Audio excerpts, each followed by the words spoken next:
Dans cette vidéo, je vous raconte une histoire triste. L'histoire d'une dame qui a économisé. Elle a fait la tontine pendant une année entière pour acheter un bien immobilier. Mais finalement, tout est passé dans les funérailles. Bonjour, je suis Cyril Bavidi, entrepreneur, grand de Shalom Group. Si vous êtes nouveau sur notre chaîne, je vous recommande de vous abonner, d'activer la cloche de notification pour ne rater aucune de nos émissions. Nous publions régulièrement les mardis, les jeudis et Shalom Stories les samedis. Shalom Stories d'ailleurs, l'émission du jour est une émission qui permet de vous raconter des histoires. Des histoires vraies qui ont rapport à l'immobilier, des histoires que nous avons vécues, des histoires que nous vous mettons à disposition afin que vous soyez édifiés pour que, en tombant dans des cas de figure pareils, vous puissiez savoir quelle conduite tenir. C'est ce à quoi nous attelons et nous espérons vivement que ces histoires-là vont vous faire du bien.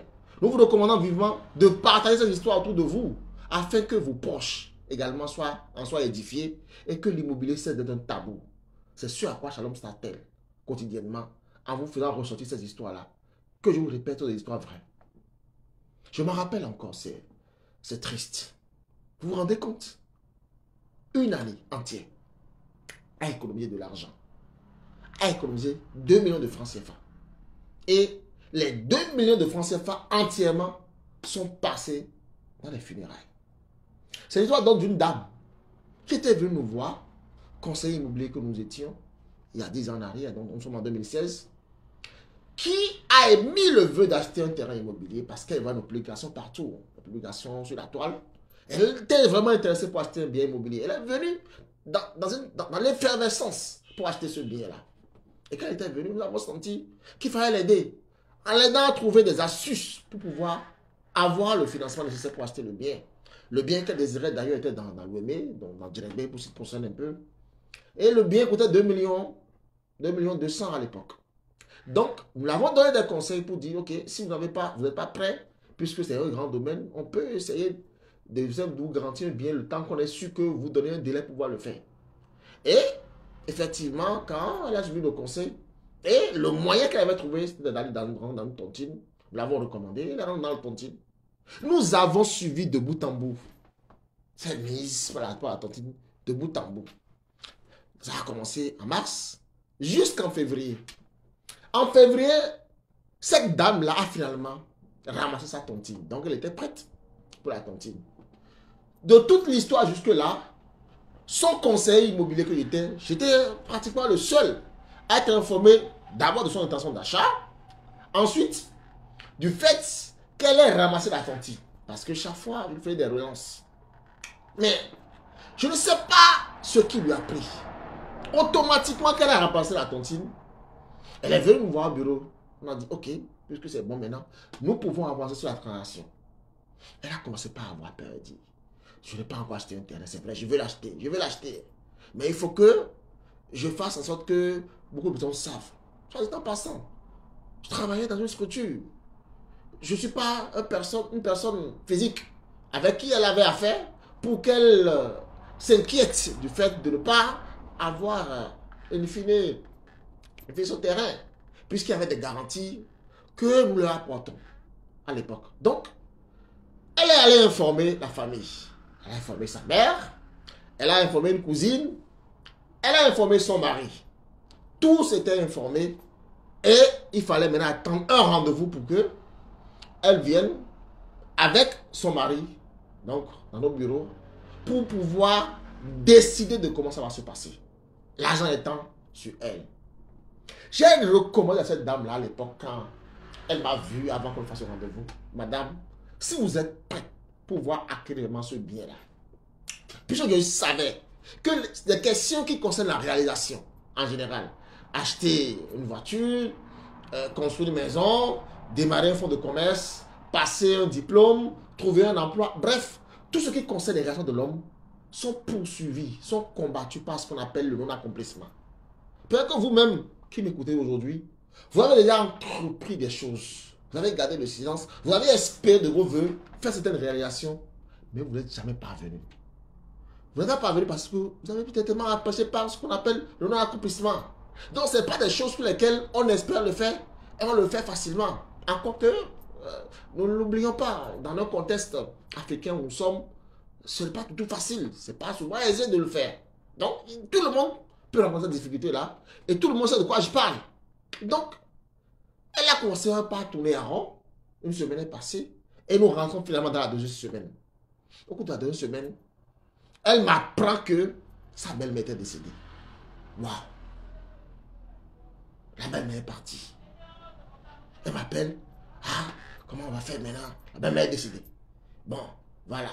Et actuellement, mon mari est un peu fauché, il a des difficultés, et on va devoir faire. Et c'est comme on dit à Gordes dans Porte-Nouveau. Quelqu'un décède, c'est tu à Gordes dans Porte-Nouveau. Et comment on va faire? Elle dit, ah, je vais négocier avec vous maintenant. C'est là qu'elle s'est réveillée. Quand la même est décédée, ah, il faut que tu informes mon mari que j'ai déjà déposé les sous chez vous. On a déjà... Il dit, madame, je ne peux pas me permettre ça. C'est tard parce que je ne peux pas prendre sur moi. Des fois, votre mari lui dit que vous avez déposé l'argent auprès de nous. Or, c'est le conseil qu'on vous donnait au départ, mais vous ne voulez pas le faire. Je ne peux pas le faire.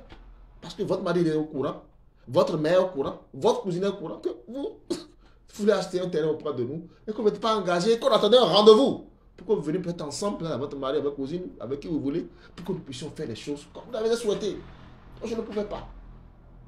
Et elle était vraiment attristée, elle-même. Mais les parents m'étaient fait parce que le mari devait enterrer sa mère. Tout le monde sait comment ça se passe en Afrique. Donc, il s'est rabattu sur son épouse, qui finalement a remis entièrement les 2 millions. Avec les 2 millions, ils ont pu faire les obsèques.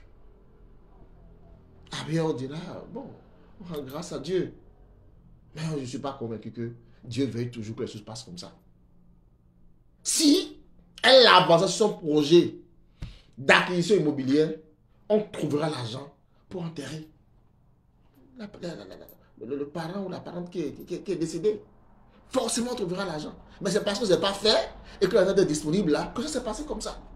Donc, je viens par cette histoire-là que je vous conte là, vous donner ce conseil-là. Le conseil est le suivant. Vous avez un projet, vous avez quelque chose à laquelle vous tenez. Vous l'avez ruminé, vous êtes préparé pour cela. Et que vous voulez vraiment avancer pour pouvoir le réaliser. À un moment donné, foncez. Je dis, je le répète, foncez. Ce qui manque généralement que nous n'arrivons pas à réaliser ce projet. Et ce que je dis là a souvent rapport à l'immobilier. Il y a beaucoup d'histoires pareilles, similaires que je connais par rapport à l'immobilier où les gens veulent acheter un terrain, mais c'est compliqué, ils n'arrivent pas à l'acheter. La terre, tout ce qui va avec. Donc, foncez à un moment donné. Si vous voulez acheter un terrain, vous avez la capacité de pouvoir faire avec une institution plus ou moins crédible, si vous voulez, où vous avez quand même des garanties par rapport à l'acquisition. Le terrain peut coûter, je ne sais pas, 5 millions. Vous avez 200, 300 000. Démarrez. Allez garantir le terrain là. Quand vous avez commencé à le faire, c'est que vous continuerez à le faire. Moi, qui vous parle, j'ai pu acquérir des biens avec des montants tellement dérisoires. On a commencé dans l'amusement, en remettant un montant tellement dérisoire, mais je finis pas avoir ces biens-là. Donc, je vous produis le même conseil pour que vous soyez empêchés par ce qu'on a appelé non-accomplissement. Voilà l'histoire de ce jour-là que je vous conte. J'espère que elle vous a édifié. Je l'espère vivement. Et si vous êtes édifié, ne le gardez pas pour vous-même. Partagez l'histoire à un proche, à une connaissance, quelqu'un autour de vous, qu'il écoute ça, qu'il entende ça, que son esprit soit ouvert. Parce qu'on a besoin que nos esprits soient ouverts pour pouvoir suivre des situations. Donc, partagez autour de vous pour que les gens soient édifiés et que nous soyons davantage en train de nous aider les uns les autres par rapport à telle situation. Et si vous-même, vous avez des histoires similaires, n'hésitez pas à nous les faire mettre en commentaire. Ah, j'ai vécu telle chose également, il y a telle autre situation, ou même des questions que vous voulez poser pour telle chose. Peut-être que nous avons des réponses ensemble. On va essayer de traiter ensemble et puis nous allons continuer à nous aider mutuellement. Donc, voilà l'histoire que j'ai voulu vous conter. Et pendant que je vous la conte, je suis encore, je la revis encore. Je la revis encore. Et ça me fait vraiment mal parce que finalement, 3 ans encore après, quand on discutait, je ne sais pas ce qu'elle a été encore, elle n'a pas pu acheter le terrain. Elle a raté l'occasion et 3 ans après, elle n'a pas pu acheter le terrain. Elle est restée dans la restauration, tout ça là. Bon, je vais espérer que ça a été réalisé, mais on n'a pas de contact dernièrement.